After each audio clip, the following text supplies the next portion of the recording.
Rafa, lumabas na yan, 33 weeks pa lang. Dahil work mommy ako nung time na nagbubuntis. And so thankful po ako talaga kay Lord na kahit premature baby siya, kompleto yung parts ng katawan niya at walang naging problem sa health niya, sa katawan niya. Kaya sobrang grateful kami, tsaka sobrang blessed na binigyan kami ng baby ni Lord.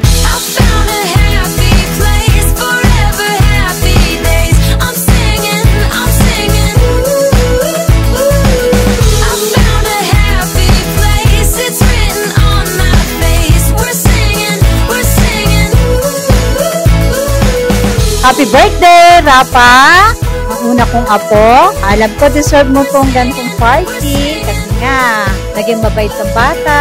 Kahit paminsan-minsan, nagkakagalit kayo ni Mami. Natural lang yun. Pero napakalambing na bata yung si Rafa. Pagka nga nakikita ko nga, sabi niya, Mama, hug mo ako pag pinagalitan.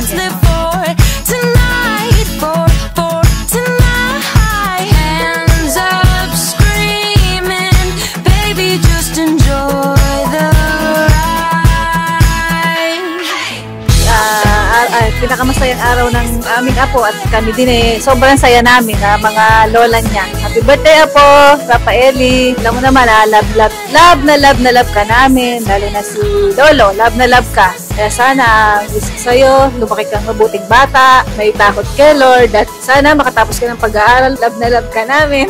Love you apo. Happy birthday Rafaeli. We love you.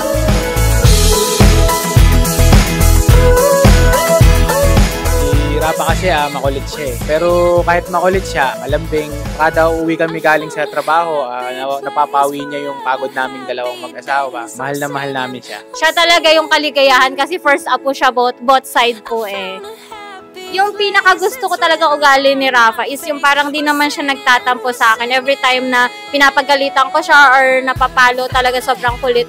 Mas lalo niya pa akong lalambingin para talaga maging bati kami, maging okay kami. Ayun yung pinakagusto ko sa kanya, malambing siya.